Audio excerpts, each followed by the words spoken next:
Kid Icarus was a game that I was only superficially familiar with prior to this playthrough. I knew the vertical scrolling levels, knew the protagonist's name was Pit, knew that it had a Greek mythology paint job, and knew that it had a reputation as one of the most difficult games on the Nintendo Entertainment System, a console known for difficult games. Now that I've properly played it, I can safely say that Kid Icarus is very much misunderstood. On my first couple of attempts, it chewed me up and spat me out. I began playing with no prior knowledge of how the game worked and got my ass totally kicked by the first level, dying 4 times before I eventually beat it. I played for about 45 minutes and the best I could do was get maybe halfway through World 1-3. Before my second go at it, I read the manual and started over from the beginning. After devoting about an hour to the game on my second try, I still did no better than the previous time. Well, that's because the manual doesn't tell you jack shit about how to actually play the damn game, and there's even less information in the game itself, of course. At this point, I'd like to give a shout out to the channel You Can Beat Video Games. Without their ultimate guide video, who knows how long this game would have taken me to conquer. I'll link to it in the description because I highly recommend it to anyone having trouble with Kid Icarus. So there are 3 worlds in this game with 4 levels each, the final ones each being a fortress. At the end of the third and final fortress, there's 1 more level and then the game is over. The first world is called the Underworld, and after our angel hero Pit receives his bow and arrow from the damsel Palutena as she's being whisked away by Medusa, Pit begins his quest traveling up and up and up and out of the Underworld to escape and make his way to the next worlds, each one closer to Palutena and Medusa, while collecting 3 sacred treasures along the way to aid him in defeating Medusa. The vertical scrolling is probably the first thing anyone would take note of, and the second is probably the wraparound mechanic. You can exit one side of the screen and come out the other. The latter is a mechanic used in many games, but the former makes for a very interesting setup for an early NES title. It gives Kid Icarus character, and was probably even innovative. The music is also quite pleasant, the mythological theming is cool, and while the graphics are limited, typically so of an early NES title, it's not ugly. My only real gripe with how the game looks is that it's occasionally difficult to tell what's a platform or a barrier versus what is part of the background or foreground. But that doesn't happen frequently. All that being said, when I initially played these first 3 levels blind, they were absolutely hard as nails. That's partially because I didn't realize how important grinding and farming are in Kid Icarus, even at the very beginning. See the health bar? It's tiny. To make it grow, you need to accumulate points by killing enemies. At the end of each stage, the points earned will be added to your total score, and if, at the end of the level, it's past a certain threshold, you will be awarded another bar of health. 20,000 points is needed for the first upgrade, and you'll want to have that upgrade no later than at the end of World 1-2. You can check to see how many points you have by using the pause menu. And if you're near the end of a level and on the brink of an upgrade, it's definitely worth it to grind out some more points before you progress on to the next. Another thing you get from killing enemies is hearts, which act as the game's currency, and are needed to buy items from the shops, and from the more expensive black markets. Yeah, the stages of this game are full of doors to go into, and the shops and black markets are 2 of the things you'll find inside. Anyway, some of the items include chalices, which can also be found within the levels at times, and will heal you. You can also get bottles, which will refill one section of your health bar once you take what would otherwise have been your last hit. Of all of the things available to spend hearts on, those are the ones I found to be easily the most important. Some of the other rooms you find over the course of your journey include enemy lairs, which are essentially a means to farm for hearts, and treasure chambers, which are another way to gain hearts as well as items. Breaking the containers within them will reveal treasures, but one container among them has a little spooky face inside that will boot you out of the room if you uncover it. And if you collect an item before breaking them all those you left unbroken will disappear, so it's a risk-reward thing. I find these 100% luck-based rooms to be an incredibly stupid inclusion to the game, and chose to look up the formulas for the item placement in each of the 3 worlds so that I could collect all of the treasures every time. If you smash every container successfully, you'll be rewarded with a bonus item that might be a barrel, which will allow you to carry multiple bottles at a time. Or better yet, a credit card, because those were things that apparently existed in ancient Greece. which will allow you to purchase items you lack the necessary hearts for, and pay off later with hearts you earn in the future. Further, there are sacred training chambers, where by surviving an endurance round against what looks to me like a very angry public library, you can take your pick from 3 items that will each make you significantly stronger. The flaming arrow will increase your attack power, the bow upgrade will increase your range, and the guard crystals will orbit your body and shield you from low-level attacks. These items only work if your health is high enough, but they're still super useful. Do not skip these chambers, and do not skip the strength upgrade chambers either. Skipping the strength upgrade chamber is much easier to do, because unbelievably, if you don't meet the hidden and unexplained criteria to earn the upgrade, they will simply be empty, and your only option is to commit suicide and try the level again. Whether or not you get these basic strength upgrades depends on your skill points, which are not displayed within the game, and can be earned or lost in a number of different ways that were explained to me only in the excellent guide video I'm linking to. If you're having trouble with Kid Icarus, I can't stress enough to know where these chambers are, and know what you need to take proper advantage of them. Another tip you won't get from the game or manual is that if your strength is leveled up enough, you can hold down both the A and B buttons on the second controller to intimidate the shopkeeper into lowering prices. This won't work in the black markets, however, and if you try it on a shopkeeper when you're not strong enough, he'll actually raise the price, so be careful. And yeah, why a feature this convoluted was added to the game but never explained is anyone's guess. Not only is it not in the manual, as far as I can tell, it wasn't in an issue of Nintendo Power or in any of Jeff Roven's famous guidebooks either. So how anyone even discovered a trick that involves using the second controller for a single-player game beats the shit out of me. What was I saying about why I found the first 3 levels to be so difficult? Yes, one reason was my lack of knowledge about grinding and farming in this game.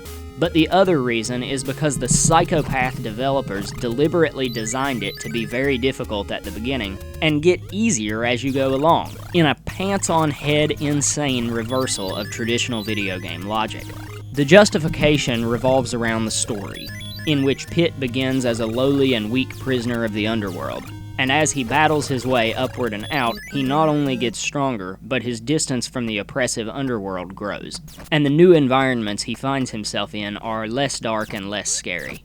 On one hand, these decisions can be justified from a narrative perspective, I guess.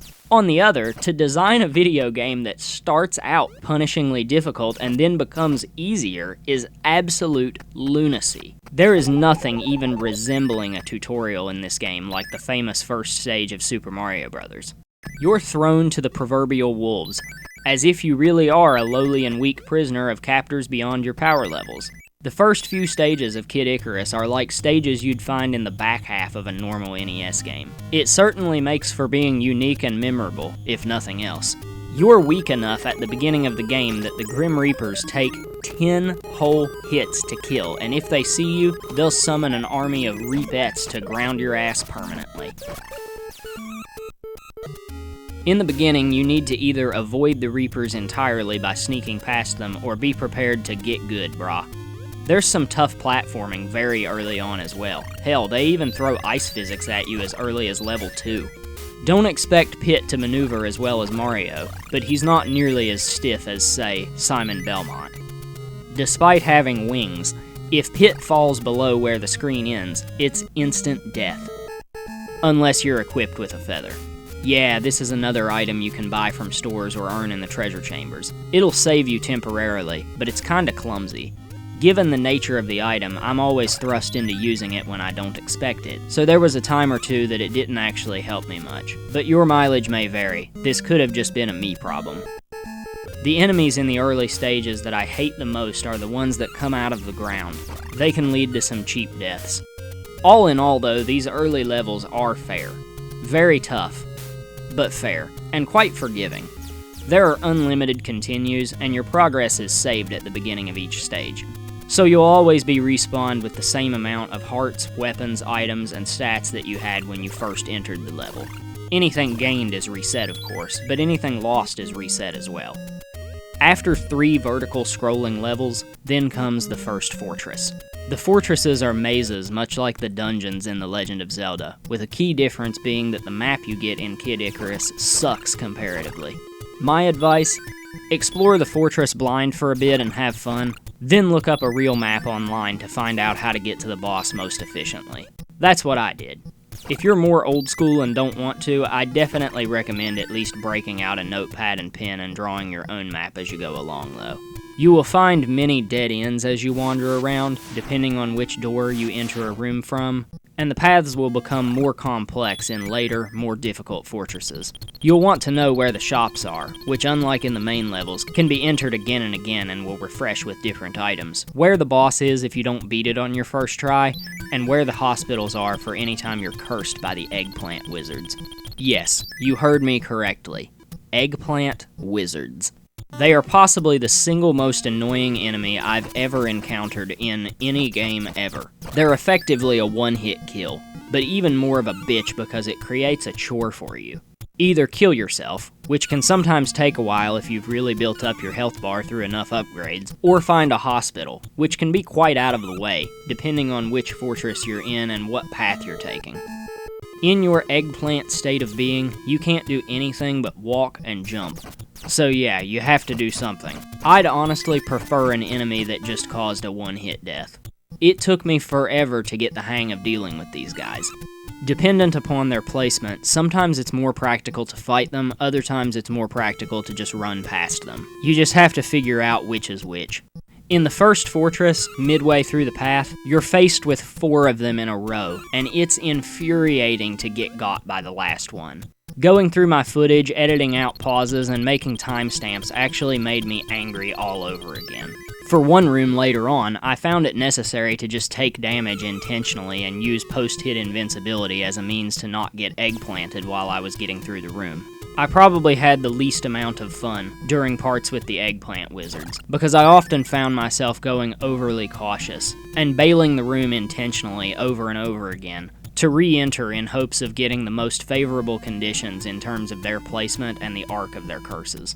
Another thing to do in the fortresses is use the mallets, which you can buy in shops or collect during levels by grabbing the harp and turning enemies into them, to free the soldiers of Palutena that Medusa has encased in stone. Freeing them will earn you some help for the boss fight, but because it doesn't make a huge difference, I wouldn't recommend going out of your way to find as many as possible. Just free the ones you stumble upon and you should be fine, because the first boss is stupid easy. There's basically nothing to it at all. Just dodge the projectiles and fire away. I beat it on my first try, and this is where I really started to notice the difficulty sliding downhill. Remember what I said about the graphics being limited but not ugly? Well, I actually find World 2-1 to be kind of ugly. I think it's the palette. And then, these snowman enemies show up, which I find to be very out of place given the general theming of this game. And they look like astronauts to me. But anyway, World 2, the overworld, is so damn easy that it makes World 1 look like a practical joke. Like the game designers were just laughing their asses off about how badly Nintendo noobs were going to get punished. This world's levels are side-scrollers, much more like a conventional NES action-adventure game, and far easier than the first world. It was probably a good idea to put the vertical levels at the beginning, not only because of story reasons, but also to make the game stand out, but the decrease in difficulty now that falling to your doom is no longer nearly as likely, as well as from how much more powerful you likely are thanks to upgrades, is drastic. World 2-3 is the only one of the bunch that's even moderately challenging, due to the persistent enemy waves as well as the item thieves. Yeah, these guys can't be killed, and if you make contact with them, you'll lose one of your special items from the endurance chambers. The only way to get them back is to buy them back from the black market for an exorbitant price, or earn them again in a future endurance chamber, or just kill yourself and retry the level. The ample presence of hot springs make the levels easier too. There's way more than there were in World 1. These rooms will give you the opportunity to heal yourself. Nice and slowly. The World 2 fortress is more complex than the first, but it's actually the easier of the two if you know the correct path. That's because the eggplant wizards aren't nearly as much of a threat this time thanks to the convenient placement of the hospital in this fortress.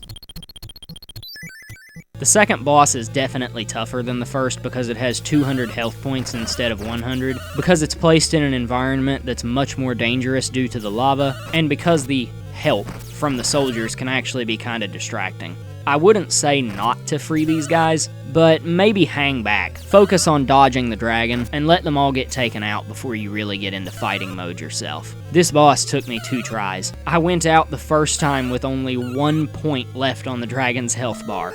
Damn. Overall though, the fight is still on the easy side. World 3, Sky World, once again goes vertical, but by now, you should have leveled Pit up to be enough of a badass that it doesn't matter. With upgraded health, increased attack power, and special weapons earned from the endurance chambers, this world is easy street compared to the first. I felt like a god racing through it in a playstyle that would have been unthinkable back when the beginning of the game was kicking my ass. There are some more of those unkillable item thieves, but you just have to position yourself the right way and wait for them to pass you. The third fortress is the most complex, but they at least had the courtesy to put some of the obligatory eggplant wizards at the very beginning, so you could just die intentionally and try again with no sunk cost deterring such a strategy. That said, it's a long path, and the placement of some of the wizards later on in the stage are once again sadistic enough that relying on post-hit invincibility to get through uncursed is the thing to do. The floating black-faced turnip you fight at the end is one of the easiest late-game NES bosses I have ever encountered. At times it'll be tough enough to see that attacking will be tricky, but it's nonetheless incredibly easy to avoid taking damage yourself. This is cake. The final stage sees Pit equip the 3 sacred treasures taken from each fortress and take flight for a scrolling shooter. I don't personally care for this level because the flight controls are so heavy and slow. The final boss, which of course is Medusa, is absurdly easy if you know what you're doing. The only reason this level gave me any trouble at all is because I was killing as many enemies as possible to max out my hearts at 999 and get the best ending. Like many games, you loop back to the start after beating it, but here you get to keep all of your items and upgrades. Let me tell you, it was so satisfying to revisit the levels that previously had me tearing out my hair, now maxed out in every category, and wielding every special weapon. The enemies that once gave me fits, I ripped through like paper mache, laughing maniacally all the way to the top.